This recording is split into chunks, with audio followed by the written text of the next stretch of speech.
Assalamualaikum warahmatullahi wabarakatuh. Rahayu Rahayu Sagung Dumadi.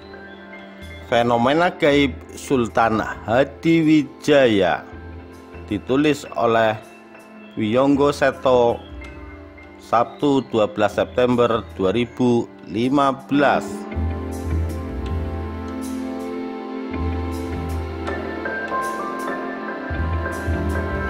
Setelah Ki Ageng Mataram atau Ki Ageng Pemanahan meninggal dunia, Sultan Hadiwijaya, Sultan Pajang, memberikan kekuasaan kepada Sutawijaya untuk menjadi pemimpin di Mataram.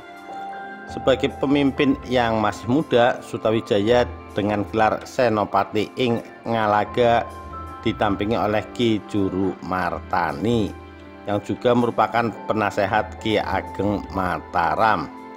Dengan mandat yang didapat, Sutawijaya mulai membangun Mataram dengan mendirikan benteng di pusat kota.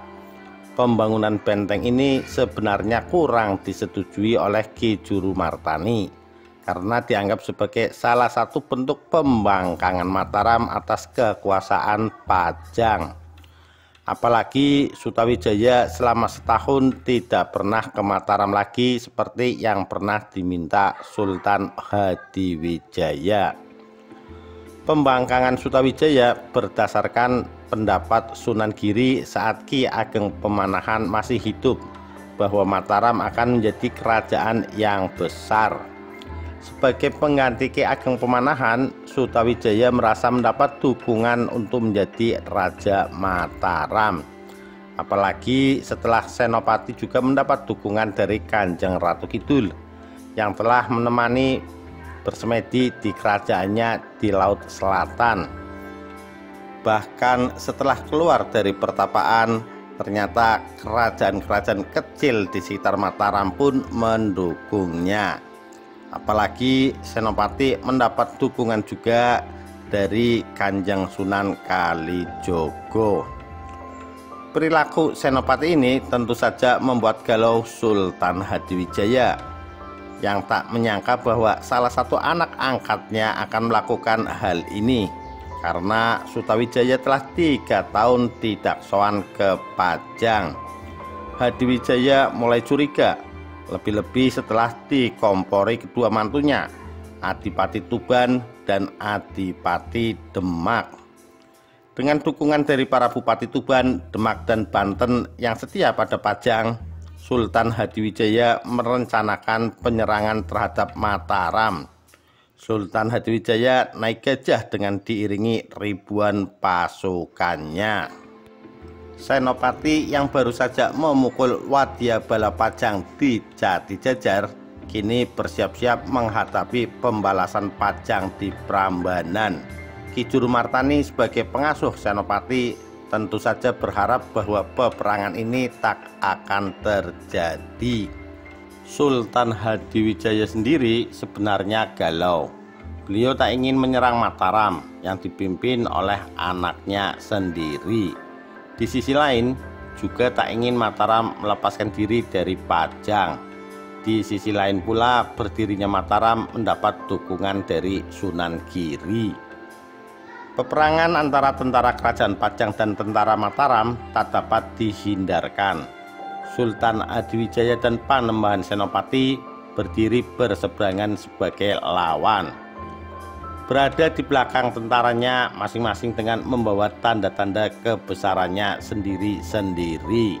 Sultan Hadiwijaya duduk di atas seekor gajah tanda kebesaran Pajang, mengenakan keris Kiai Sengkelat di belakang pinggangnya. Panembahan Senopati duduk di atas pelana kuda putih kesayangannya dan memegang tombak Kiai Pleret di tangan kanannya, wesi kuning di sakunya, dan pusaka bende Mataram di tangan pengawalnya di sebelah kiri. Tetapi tentara Pajang masih lebih tangguh dan lebih terlatih daripada tentara Mataram. Sepanjang pertempuran, pasukan Mataram selalu terdesak dan korban berjatuhan. Bala bantuan prajurit dan orang-orang sakti dari sekutu Mataram terus berdatangan. Tetapi tetap saja mereka selalu terdesak dan korban terus berjatuhan. Bahkan sekalipun bende Mataram sudah sering dibunyikan, setiap bende tersebut dibunyikan, semangat tempur pasukan Mataram bangkit lagi dan mendesak pasukan Pajang yang menurun konsentrasinya. Tetapi setelah itu pula kekuatan batin Sultan Hadiwijaya dikonsentrasikan, menetralisir pengaruh gaib pusaka bende Mataram. Dengan demikian pengaruh gaib bende Mataram hampir tak berarti, dan pasukan Pajang yang memang lebih tangguh dapat selalu menekan pasukan Mataram sehingga korban terus berjatuhan di pihak Mataram. Kalau hanya menghadapi Panembahan Senopati dan pasukannya beserta gabungan pasukan dari kadipaten atau kabupaten yang bersatu di bawah Mataram dan orang-orang sakti mereka di pihak Panembahan Senopati, sebenarnya bila dikehendaki Sultan Hadiwijaya tidak memerlukan tentara untuk menghadapinya. Sekalipun dirinya sudah tua, tetapi tenaganya dan kesaktiannya ditambah dengan kesaktian pusakanya masih cukup mumpuni untuk sendirian menumpas mereka semua. Apalagi ilmu lembu sekilan sudah matang sempurna dalam dirinya, menjadikannya tak dapat dikenai pukulan dan serangan berbagai macam pusaka dan senjata tajam. Tetapi Sultan Hadiwijaya sengaja datang untuk menunjukkan kebesarannya. Ia datang sebagai seorang raja dengan tentaranya dan menunggangi seekor gajah, tanda kebesaran kerajaan Pajang. Ia sengaja tidak turun dari tunggangannya, tidak turun ke gelanggang perang, hanya memperhatikan saja dari jarak jauh. Ia menunggu sampai Panembahan Senopati, anak angkatnya, datang sendiri kepadanya. Ia ingin mendengar langsung dari mulut Panembahan Senopati mengapa ia berani kurang ajar kepadanya, kepada ayahnya, dan berani berhadapan perang melawannya, rajanya. Sultan Hadiwijaya tetap menganggap Panembahan Senopati adalah anak angkatnya, yang sudah dianggapnya sama dengan anaknya sendiri, yang bahkan anak-anaknya pun memandang saudara kepada Panembahan Senopati, dan di matanya tidak sepantasnya seorang anak kurang ajar kepada ayahnya, apalagi melawannya. Ia tidak ingin menurunkan tangan besi kepada anaknya itu bila sang anak mau meminta maaf kepadanya.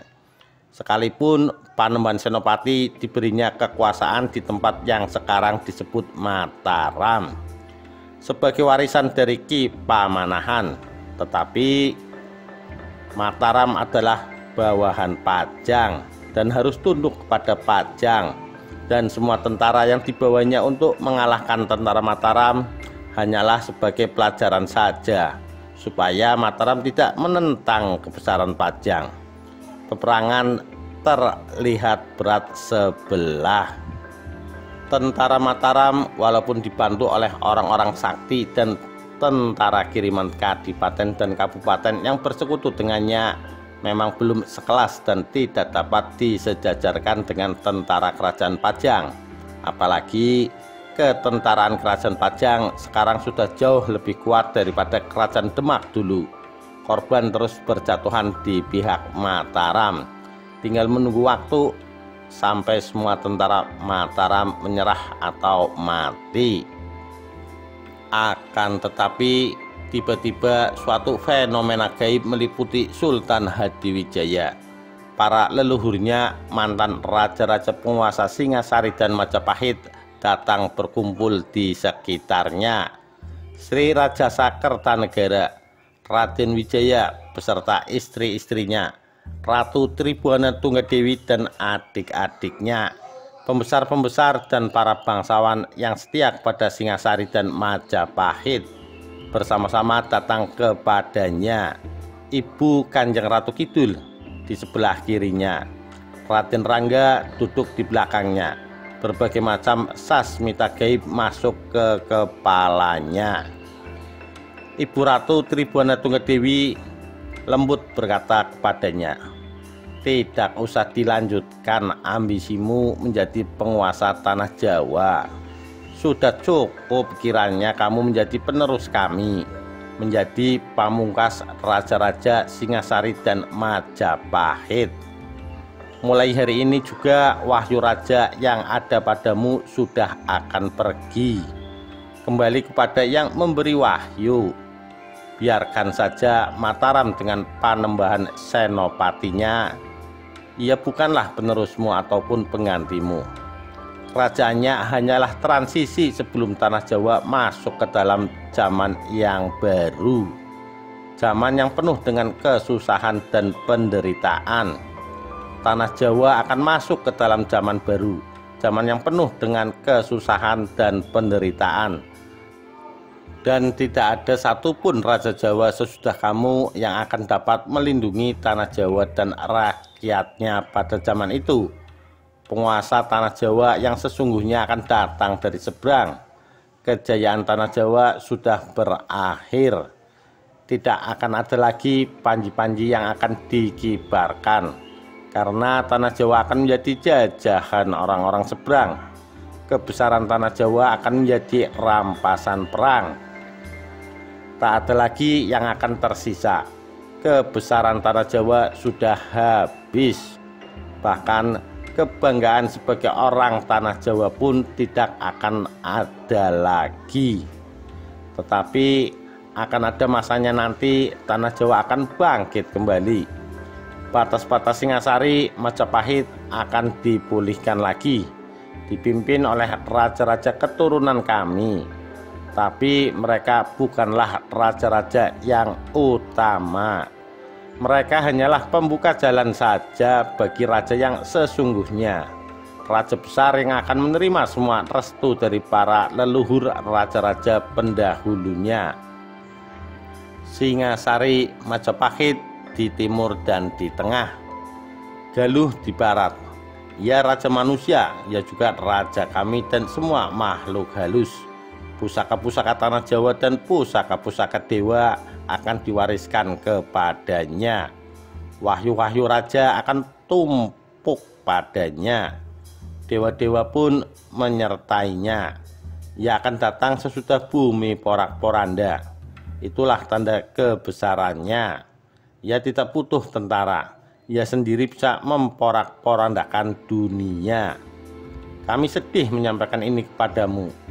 Kami tahu kamu sangat menghormati kami leluhurmu dan ingin kejayaan Majapahit kembali berkibar. Tetapi sudah tiba waktunya bahwa tanah Jawa akan menerima karma, hukuman karena keburukan perbuatan mereka sendiri. Tetapi pada waktunya nanti kamu juga akan berbangga, karena dia raja yang akan datang itu juga adalah bagian dari kita, keluarga kita. Sultan Hadiwijaya tidak lagi berkonsentrasi pada perang yang sedang berlangsung. Para prajurit dan senopatinya harus bekerja keras karena tidak lagi mendapatkan arahan langsung dari rajanya. Bahkan dorongan moral pun tidak ada lagi. Saat Sultan Hadiwijaya dalam kegalauan hati yang tak terkira, Merapi menyemburkan awan dan debu panas. Lahar dan bebatuan pijar menghantam Kali Opak dan daerah yang dilewatinya. Beliau tertegun dan terdiam. Dalam hati bertanya, inikah pertanda akan runtuhnya Pajang? Sesaat setelah letusan reda, Adipati Tuban meminta kepada Sultan Hadiwijaya agar menyerang Mataram. Yang mulia, karena prahara meletusnya Gunung Merapi dan hujan abu sudah reda, besok pagi saya akan memukul pasukan Mataram.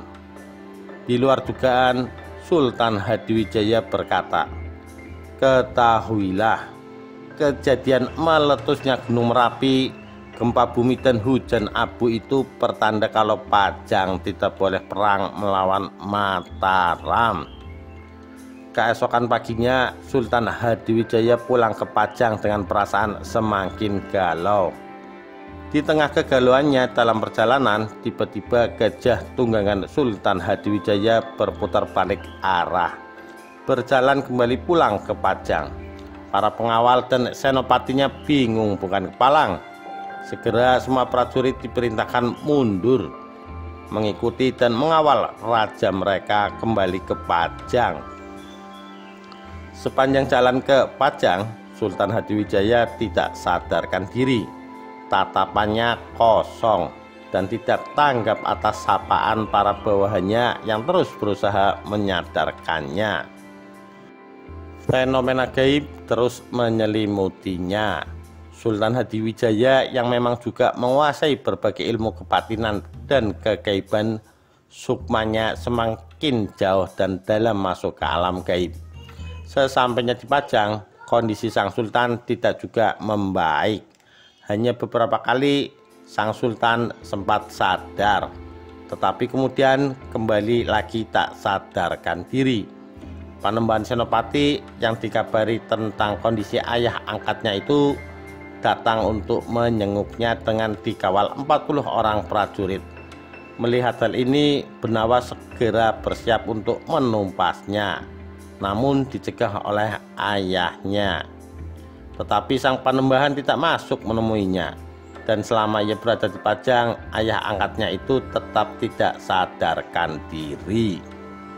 Ketika suatu saat Sultan Hadiwijaya sadar dan dapat berkomunikasi, beliau menyampaikan pesan terakhirnya kepada anak-anaknya.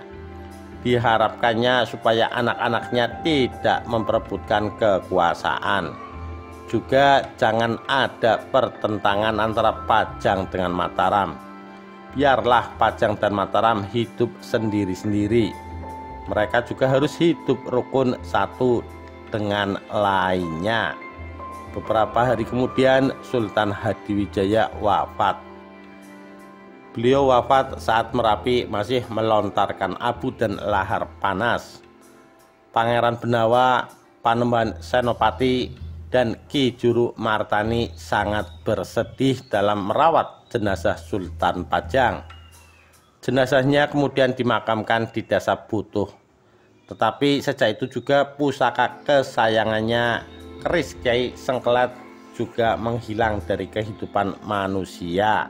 Muksa masuk ke alam gaib bersama dengan fisik kerisnya. Yang masih ada hanyalah keris-keris Sengkelat tiruan atau turunannya saja.